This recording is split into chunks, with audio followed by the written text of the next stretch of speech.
Assalamualaikum warahmatullahi wabarakatuh. Perkenalkan, nama saya Esti Moko Algo dari kelas 3A Bimbingan dan Konseling. Adapun pembuatan video ini yaitu untuk memenuhi tugas mata kuliah Ilmu Alamiah Dasar.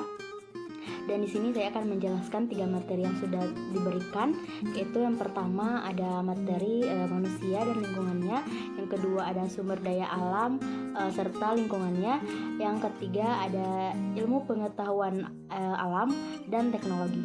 Nah, baik, kita langsung saja ke materi yang pertama, yaitu manusia dan lingkungannya, di mana ada pengertian manusia, yaitu makhluk hidup ciptaan Tuhan dengan segala fungsi serta potensi yang tunduk kepada aturan hukum alam, mengalami kelahiran, pertumbuhan, perkembangan, dan mati. Lalu seterusnya ada berinteraksi dengan alam dan lingkungannya dalam sebuah hubungan timbal balik. Yang kedua ada pengertian lingkungan. Nah, suatu media di mana makhluk hidup tinggal, mencari penghidupannya, dan memiliki karakter serta fungsi yang khas, yang mana terkait secara timbal balik dengan keberadaan makhluk hidup yang menempatinya. Terutama manusia yang memiliki perasaan yang lebih kompleks dan real. Pada poin selanjutnya yaitu ada pengaruh manusia pada alam lingkungan hidupnya. Nah, manusia dapat memengaruhi lingkungan karena manusia adalah makhluk yang dominan di muka bumi ini, sehingga seluruh kegiatan akan mengakibatkan perubahan lingkungan di sekitarnya. Nah, manusia sedikit demi sedikit mulai menyesuaikan diri pada alam lingkungan hidupnya. Nah, pada poin yang selanjutnya yaitu ada peran manusia dalam lingkungan, di mana manusia sebagai makhluk ciptaan Tuhan yang paling tinggi derajatnya dibandingkan makhluk-makhluk hidup lainnya. Karena manusia secara kodrat diberi akal budi yang memungkinkan adanya kebudayaan.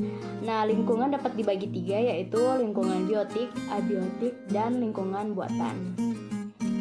Baik, kita lanjut pada materi yang kedua, yaitu sumber daya alam dan lingkungan hidup. Pada pengertian sumber daya alam adalah potensi sumber daya yang terkandung dalam bumi, tanah, air, dan diantaranya yang dapat dimanfaatkan untuk memenuhi kebutuhan dan kepentingan manusia.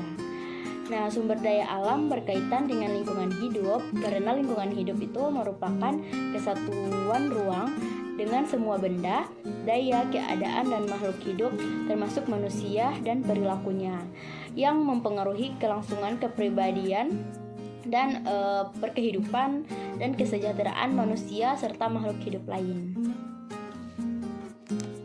Nah, baik, pada poin yang kedua yaitu ada konsep pengolahan sumber daya alam. Adapun pengolahan sumber daya alam yaitu pengelolaan sumber daya alam berdasarkan prinsip berwawasan lingkungan dan berkelanjutan. Pengelolaan sumber daya alam berdasarkan prinsip mempengaruhi dan pengolahan sumber daya alam berdasarkan prinsip daur ulang.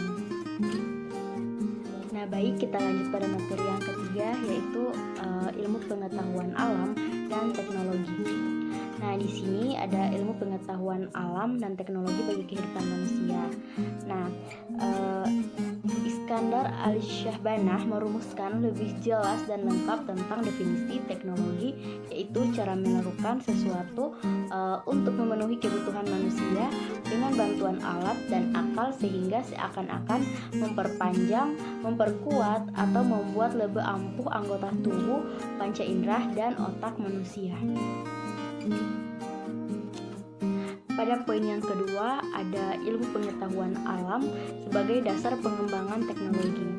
Nah, di mana ilmu dalam bidang IPA dan pemanfaatannya dapat kita bedakan dalam IPA dasar atau IPA murni. Nah, IPA terapan dan teknologi.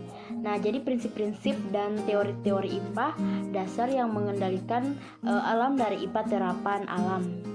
dan membuat alat untuk mengendalikan cara alam bekerja. Nah, pada poin yang selanjutnya yaitu ada manfaat dan dampak dari ilmu pengetahuan alam dan teknologi, yaitu ada dua, yaitu dampak positif dan negatif.